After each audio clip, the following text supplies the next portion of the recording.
Welcome back. You're with your favorite morning show on Thursday edition of Rise and Shine. I did mention that we'll be having three very important people who are going to talk about a very important topic as our program progresses on Thursday morning. We have with us, or before going to that, like say mangroves, which is commonly seen in Sri Lanka or the coastal area of Sri Lanka, but mostly common to our Sri Lankan people as the name Kadolana, which will take you more into it. When you say Kadolana, they will obviously find out what Kadolana is. Obviously, the English term for that is mangroves. And today we have with us Dr. Leela Padmini Batuvitage, who is from the Seacology, the Sri Lanka representative for Seacology, and Dr. Priyantha Kumara, who is a senior lecturer at the Ocean University, and also we have Mr. Anuradha Vikramasinghe, who is the chairperson of the Small Fishers Federation. Very good morning to you, gentlemen, for being with us here on Rise and Shine. All right, starting things off, I would like to pose the first question to Dr. Priyantha. Mangroves, or Kadolana, which is more commonly known by the Sri Lankan public. Yes. Describe what exactly mangroves is and where does it grow and all. Yes, actually mangroves are sort of coastal plant communities, and although we call them as coastal plant communities, they grow especially in the intertidal areas of the coastal area, which means the area influenced by the high tide and the low tide. So the conditions in that area, it's ideal for the mangroves, but not for the other species. That's why we see only mangroves there. So looking into the distribution of the mangroves in the world, they are mostly tropical and subtropical plant types or ecosystem types, because for the growth of the mangroves, they need around 22 Celsius temperature. That's why they are there. So looking from the outside, we see mangroves as just plants only, but if we look into deeper, it's an ecosystem because we see a lot of animal types and lot of biochemical interactions there. So it's an ecosystem that provide various supports. So this system is very important both in ecological terms as well as in economic terms. Looking into the ecological values, you see it provides habitats, food and protection for various animal types. Fish can live there, birds can live there, and insects, larger mammals, any animal types can live there. And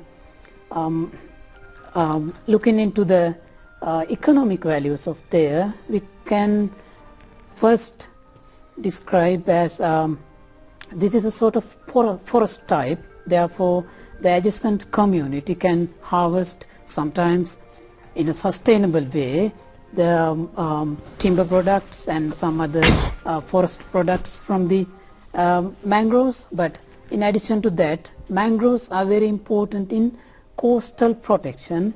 We heard a lot about the mangroves after the last tsunami event, because we know when there is a thick mangrove forest, when tsunami come from this way and let's say a village is in the other end, if there is no any forest barrier or any natural barrier, the tsunami wave directly hits on the village and it causes a lot of damages there. But when there is a thick mangrove forest, the tsunami wave has to hit on trees, roots and on its complex structure. Every time it hits on these trees, roots and those structures, the energy of the wave goes down. So finally the energy of the tsunami wave mitigated and the area receives just a flood or something only. So it mitigates the impacts of the tsunami. Doctor, just to ask you, like say mangroves, do they come as ocean plant or aquatic plant? It's a sort of intermediate plant because they grow in intertidal area, which means in the intermediate area between the land and the ocean.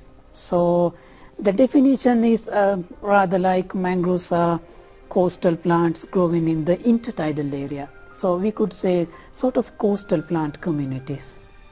Yeah, that's what now we are talking about mangroves and the conservation part of it. What's the importance of preserving or conserving these plants in Sri Lanka especially? Of course, yeah.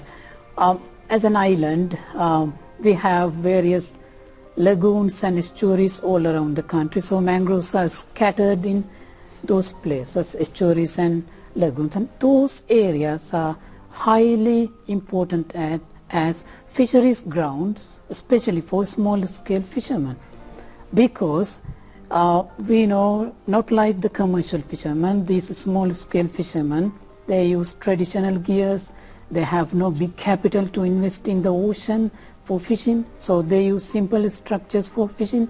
So mangroves are located in shallow water, estuaries and lagoon areas, and the mangroves attract fish into mangrove areas. So therefore the people in the area can catch fishes using simple techniques at a very less capital. So that's very important for that person, as well as I was telling, for the coastal protection also, mangroves are important. And another very important aspect is, we all are talking about this climate change, the influences of the climate change, and the main cause for this climate change is the increased carbon dioxide in the atmosphere. So the mangroves, as they are green trees, they can absorb a lot of carbon dioxide from the atmosphere, and they can act against the climate change.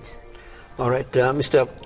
Anuradha Vikramasinghe, now you are the chairperson of Small Fishers Federation. How does small fishers connect with mangroves? This is very important, that because the fishermen, we are working for the fishermen and fishing community.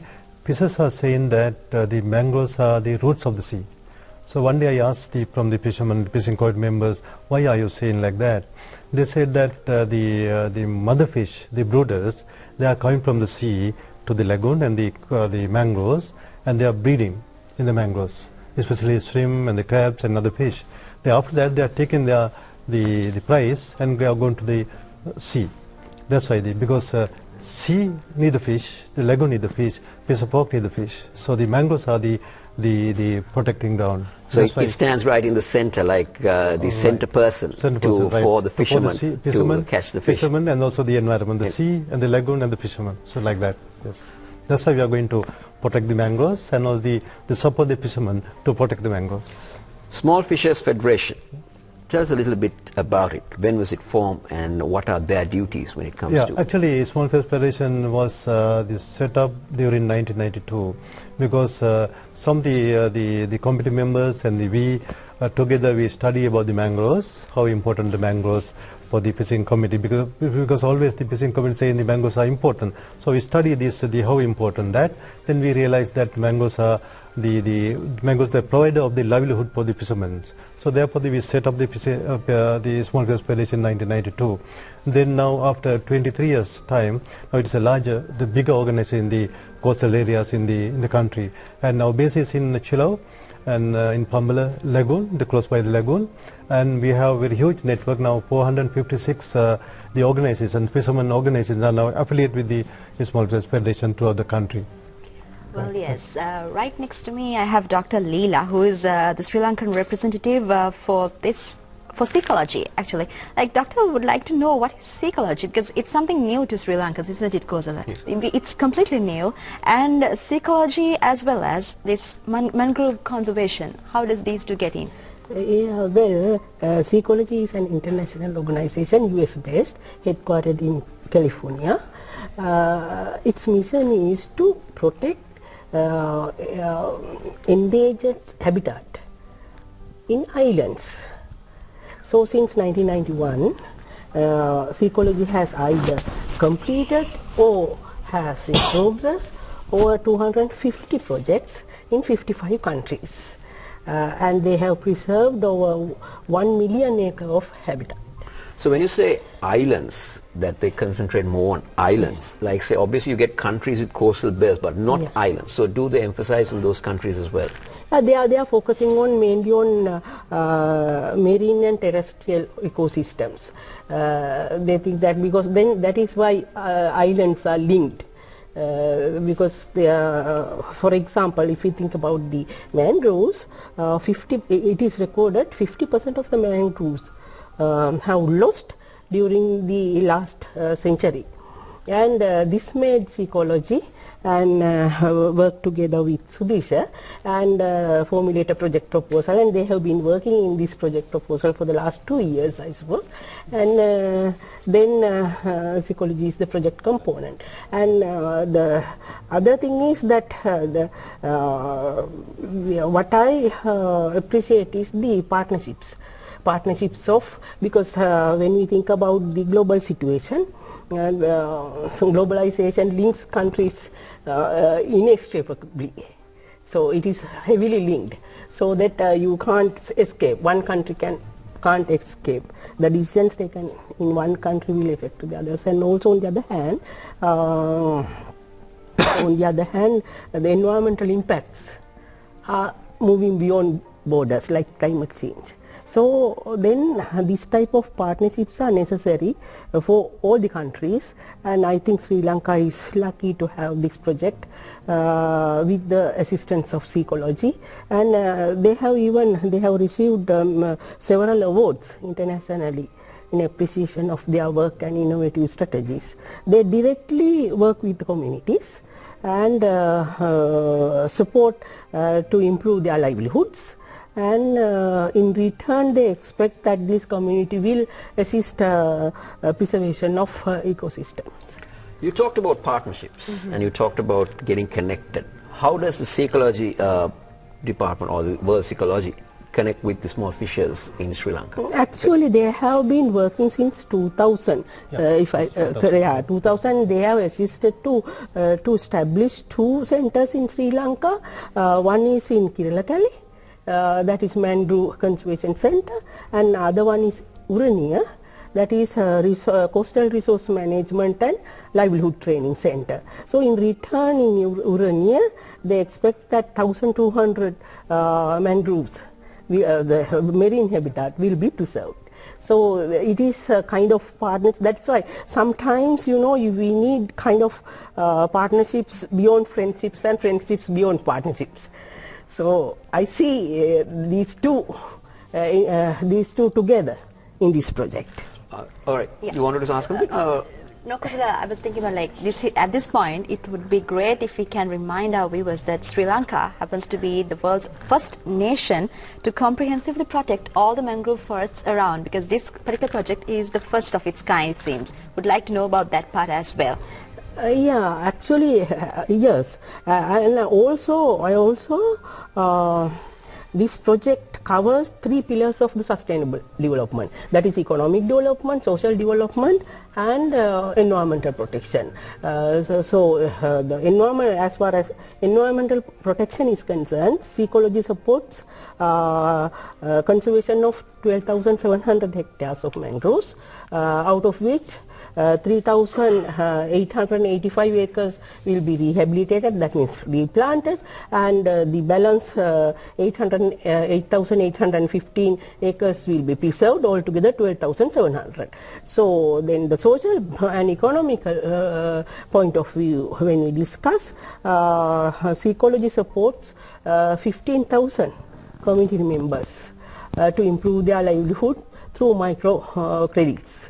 And the job training will be provided by Sudeesa, and these community will be supported, will be trained to establish business opportunities, and in turn Seacology expect that this community will act as a buffer zone. That means they will be a vigilant force to preserve mangroves.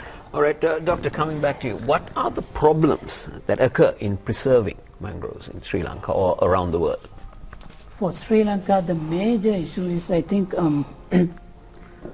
we know for any other land forest in Sri Lanka, the boundaries have been demarcated. But in Sri Lanka, we don't see clear boundaries for the mangroves. So that's the biggest issue as we see. So really, we can't keep a boundary for a forest, because the natural growth of the forest, which is called natural regeneration, always try to expand the forest. So this is common even for the mangroves.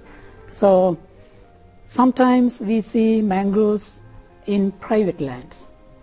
So going to conservation, what should we do with these private mangroves? So sometimes we see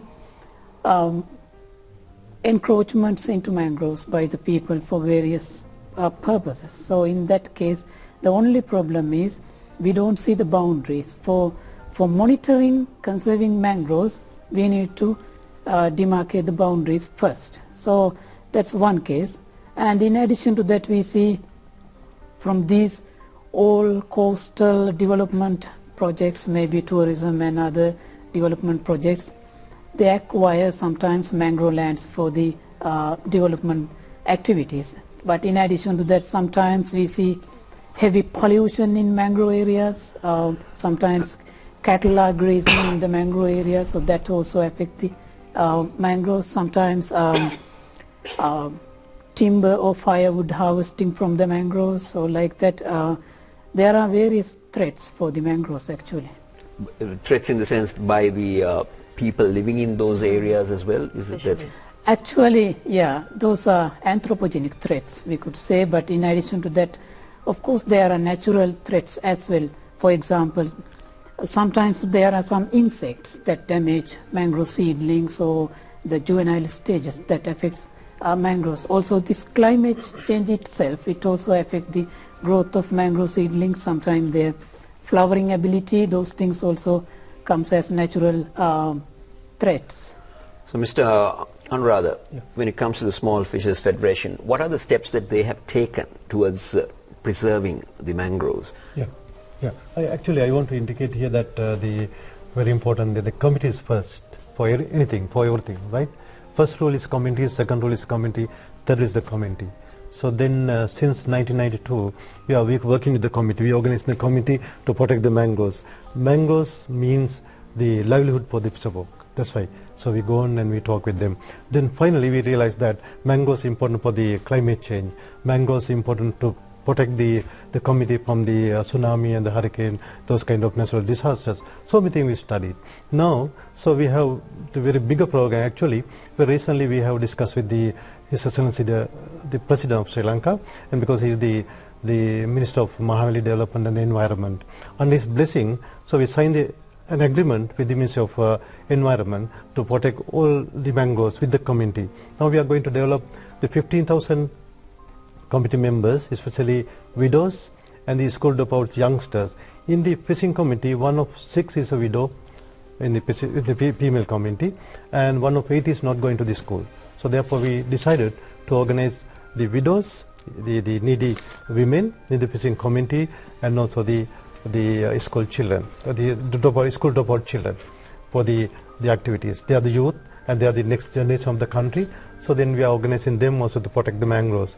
Now our aim is to work with the government, especially Ministry of the Environment and the Forest Department and the Coast Conservation Department and also the Environment Authority to get the legal support, and also as the Dr.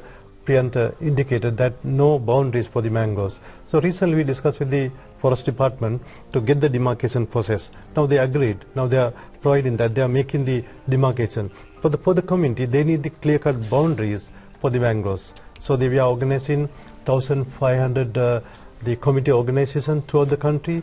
There are 48 lagoon system, the identified lagoon system throughout the country in the coastal belt. So we are organizing the fishing committee in this the lagoon system to protect the mangroves, because mangroves important, as I indicated, that mangroves important for their livelihood. So then mangroves important for the nature. So then therefore we are organizing them to protect these the valuable resources. Well, yes, Mr. Anuradha. Now, we were talking about this mangrove conservation project, and a special program was launched on the 5th of June. Would like to know about that as well. Yeah, that is the establishment of the Seacology project, because Seacology is the, as the Leela indicated, that the Seacology is one of the premier organizations in the world to protect the island the environment. So then with the Seacology, now Seacology is supporting us. They are providing the $3.5 million the very bigger, the larger the grant for Sri Lanka to protect this the island nation, the resources.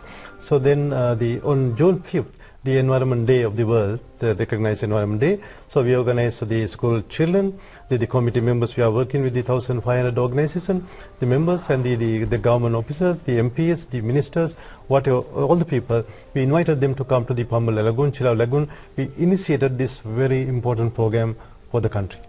How was the response towards it, and how has the response been since the project was launched on the 5th of June? It is a very great response, because the committee were there and the school children were there and the government officers were there, and since the June 5th up to now, so many government officers, especially Environment Authority people, the Ministry of Fisheries people, so many people, even the government agent and the divisional secretaries, all came to Pambala, and they are discussing with us, they strategize how to protect the mangroves, and very big dialogue going on, and at their level, at the government level and the committee level, now they are trying to protect these valuable mangroves. And yes, you already mentioned about the projects that you've been taken, Urania Lagoon as well as the what we call the Kiralakale. Yes, right. What has been happening over there? Yeah, actually Urani is the eastern part of the country, and that is one of our base to develop protect all the mangroves in the eastern coast of the country.